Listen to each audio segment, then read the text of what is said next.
નમસ્કાર મિત્રો, દેશ અને દુનિયાના સુપરફાસ્ટ સમાચારમાં તમારું સ્વાગત છે। બંગાળમાં પણ નેપાળવાળી થવી જોઈએ તેવું આ વ્યક્તિએ જણાવ્યું છે। બંગાળના ભાજપના પૂર્વ સાંસદ અર્જુનસિંહે નિવેદન આપ્યું છે કે બંગાળમાં પણ નેપાળ જેવી જનવિદ્રોહી પરિસ્થિતિ ઊભી થવી જોઈએ। તેમણે યુવાનોને સાહસ બતાવવા અપીલ કરી છે। મમતા બેનર્જી સરકાર સામેના આ નિવેદન પર હંગામો મચાવ્યો છે। બેરકપુર કમિશનરેટ હેઠળ અનેક પોલીસ સ્ટેશનોમાં તેમના વિરુદ્ધ ફરિયાદ નોંધાઈ છે, જેમાં એફઆઈઆર પણ કરવામાં આવી છે। અહીં સુધી કે સીએમને જાનથી મારી નાખવાની ધમકી આપવાનો પણ આરોપ લાગ્યો છે, છતાં સિંહ પોતાના નિવેદન ઉપર અડગ રહ્યા છે। મિત્રો, અન્ય મહત્વના સમાચારની વાત કરીએ તો રાજીનામા બાદ પહેલીવાર દેખાયા ધનખડ। ઉપરાષ્ટ્રપતિ પદના શપથ સમારોહમાં પૂર્વ ઉપરાષ્ટ્રપતિ જગદીપ ધનખડની હાજરી ચર્ચાનો વિષય બની હતી। 21 જુલાઈએ સ્વાસ્થ્ય કારણોસર રાજીનામું આપ્યાના 53 દિવસ બાદ તેઓ પહેલીવાર જાહેરમાં જોવા મળ્યા। શપથ ગ્રહણ સમારોહમાં તેઓ અન્ય પૂર્વ ઉપરાષ્ટ્રપતિઓ વેંકૈયા નાયડુ અને હામિદ અંસારીની બાજુમાં બેઠેલા જોવા મળ્યા। તેમની આ અચાનક હાજરીને અનેક સવાલો હવે ઊભા કર્યા છે। મિત્રો, અન્ય મહત્વના સમાચારની વાત કરીએ તો કેનેડામાં 54 ફૂટ ઊંચી શિવની પ્રતિમા। કેનેડાના બ્રેમ્પટનના શહેરમાં 6 સપ્ટેમ્બરના રોજ ભગવાન શિવની 54 ફૂટ ઊંચી ભવ્ય પ્રતિમાનું અનાવરણ થયું। આ પ્રસંગે મોટી સંખ્યામાં ભક્તો અને સ્થાનિક લોકો હાજર રહ્યા હતા।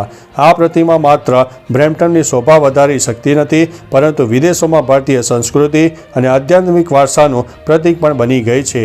સ્થાનિક ભારતીય સમુદાય માટે આ ગૌરવની વાત છે અને સાથે પ્રવાસીઓને આકર્ષિત પણ કરી રહી છે।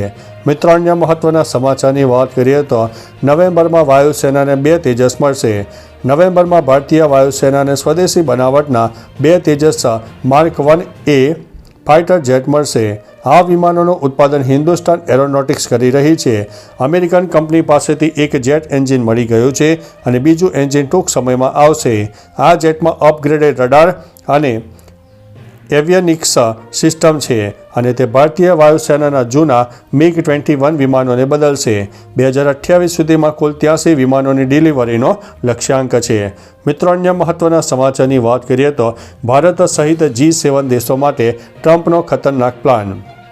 ડોનાલ્ડ ટ્રમ્પ ભારત પર આર્થિક દબાણ લાવવા માટે G7 દેશોનો સહારો લેવાની તૈયારીમાં છે। ફાઇનાન્શિયલ ટાઈમ્સના જણાવ્યા અનુસાર ટ્રમ્પનું વહીવટીતંત્ર યુક્રેન યુદ્ધ માટે રશિયાને આર્થિક રીતે નબળું પાડવા માટે ભારત અને ચીન પર 50થી 100% સુધીનો ટેરિફ લગાવવા માટે G7 દેશોને સમજાવવાનો પ્રયાસ કરી રહ્યું છે, કારણ કે એ છે કે રશિયન તેલની ખરીદી કરીને ભારત અને ચીન રશિયાને ટેકો આપી રહ્યા છે। મિત્રો, અન્ય મહત્વના સમાચારની વાત કરીએ તો ભાઈ નવરાત્રિના રશિયાઓ માટે મોટા સમાચાર। ખેલૈયાઓ માટે આ સમાચાર જોરદાર છે। હવામાન વિભાગની આગાહી મુજબ આગામી સપ્તાહથી ગુજરાતમાં ચોમાસું તબક્કાવાર ધીમે ધીમે વિદાય લેવાનું છે।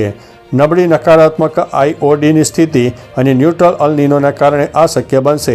સામાન્ય રીતે 25 સપ્ટેમ્બરની આસપાસથી ચોમાસું વિદાય લે છે, પરંતુ આ વખતે તે ચોમાસું વહેલું વિદાય લે તેવી શક્યતા છે। આનાથી નવરાત્રિમાં ગરબા રમવા માટે અનુકૂળ વાતાવરણ મળશે।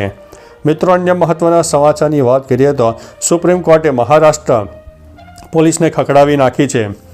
સુપ્રીમ કોર્ટે મહારાષ્ટ્ર અકોલામાં થયેલા કોમી રમખાણોની તપાસ માટે વિશેષ તપાસ ટીમ SIT બનાવવાનો આદેશ આપ્યો છે। આ SITમાં હિન્દુ અને મુસ્લિમ બંને સમુદાયના અધિકારીઓનો સમાવેશ થવો જોઈએ। કોર્ટે પોલીસને સાક્ષીઓના નિવેદનોની યોગ્ય તપાસ ન કરવા બદલ ઠપકો આપ્યો છે। કોર્ટે ભારપૂર્વક જણાવ્યું છે કે પોલીસ અધિકારીઓએ યુનિફોર્મ પહેર્યા પછી પોતાના ધાર્મિક પૂર્વગ્રહો છોડી દેવા જોઈએ। મિત્રો, અન્ય મહત્વના સમાચારની વાત કરીએ તો દિલ્હી હાઈકોર્ટને બોમ્બથી ઉડાવી દેવાની ધમકી।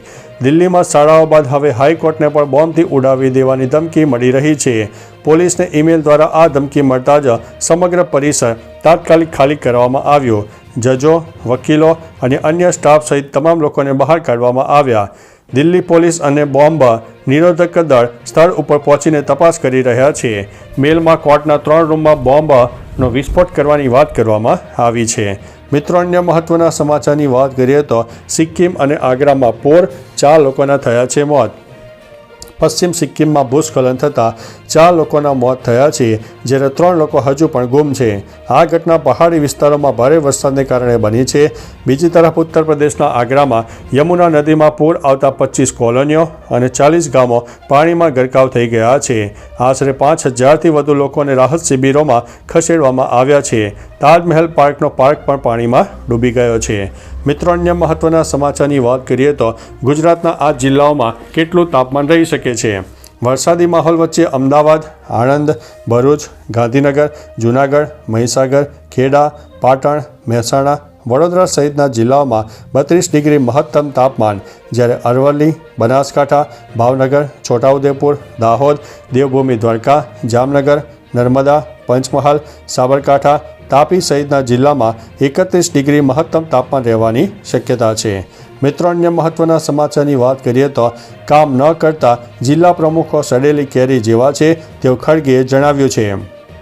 ગુજરાતમાં કોંગ્રેસ સંગઠનને મજબૂત કરવાના ઉદ્દેશ્યથી જૂનાગઢમાં યોજાયેલી પ્રશિક્ષણ શિબિરમાં રાષ્ટ્રીય અધ્યક્ષ ખડગેએ શહેર અને જિલ્લા પ્રમુખોની કામગીરી સામે નારાજગી વ્યક્ત કરી છે.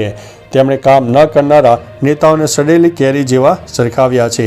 41 પ્રમુખોમાંથી 9ના નબળા પ્રદર્શન અંગે નારાજગી વ્યક્ત કરીને તેમને કામગીરી સુધારવા માટે 90 દિવસનું અલ્ટિમેટમ પણ આપ્યું છે. મિત્રો, અન્ય મહત્વના સમાચારની વાત કરીએ તો રોગચાળો વકર્યો, કફની સમસ્યા વ્યાપક જોવા મળી છે. ચોમાસાની સિઝનમાં રોગચાળો વકર્યો છે. અમદાવાદ સોલા સિવિલમાં ડેન્ગ્યુ અને વાયરલ ચેપના સપ્તાહમાં 15,000 કેસ નોંધાયા છે. ઓપીડીમાં દર્દીઓની લાંબી કતારો જામી છે. મોટાભાગના કેસ શરદી, ઉધરસ અને તાવના છે.